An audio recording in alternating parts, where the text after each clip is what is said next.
Hello, and welcome to my walks with a camera. I've been sort of reviewing a lot of photographs, some from the past, from a number of years ago, and things I've shot recently. And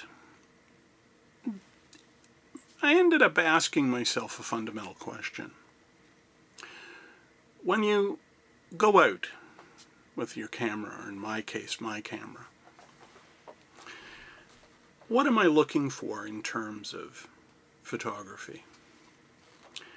And you ultimately look at that art form as one involved in chasing light and looking at the play of light and shadow on a subject or on a composition or on what you see, whether it's a landscape or seascape or a portrait of someone. And I've compared how I've looked at light and shadow on a number of photographs. And that's what photography is really, for me, about. Now, I'm quite certain if you lined up 10 photographers, they would give you 10 different answers. The same with any artist, whether they're a painter or a writer.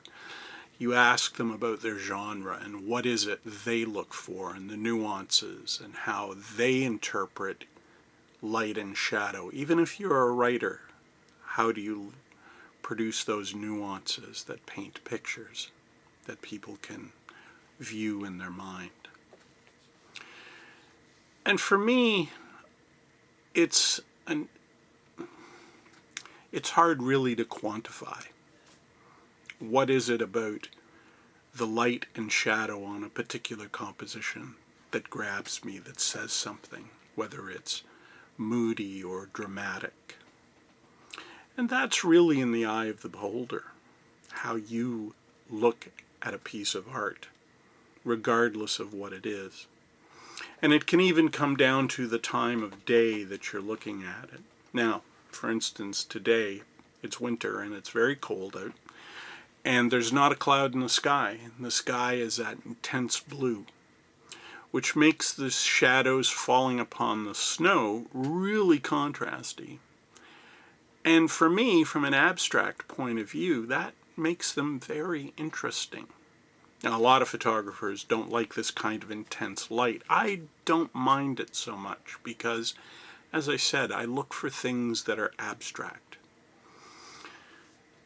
And the shadows with that harsh definition and that harsh contrast give that aspect. But again, it comes down to the eye of the beholder and what we look for. I've also photographed morning light, which is very soft and almost has a gentle look to it, and evening light, same thing, either in the golden hour or the blue hour. But we shouldn't dismiss light, regardless of the time of day, whether it's harsh or not, because we all look for that aspect, that image that speaks to us. And light and shadow, that can add to it and intensify what we're looking at. So yeah, for me, it's a matter of what I see and what it speaks to me. And for everyone else, it'll be something different. And there's nothing wrong with that. We all view things in different ways, with different intensities, and they speak to us in different ways. And light and shadow does that.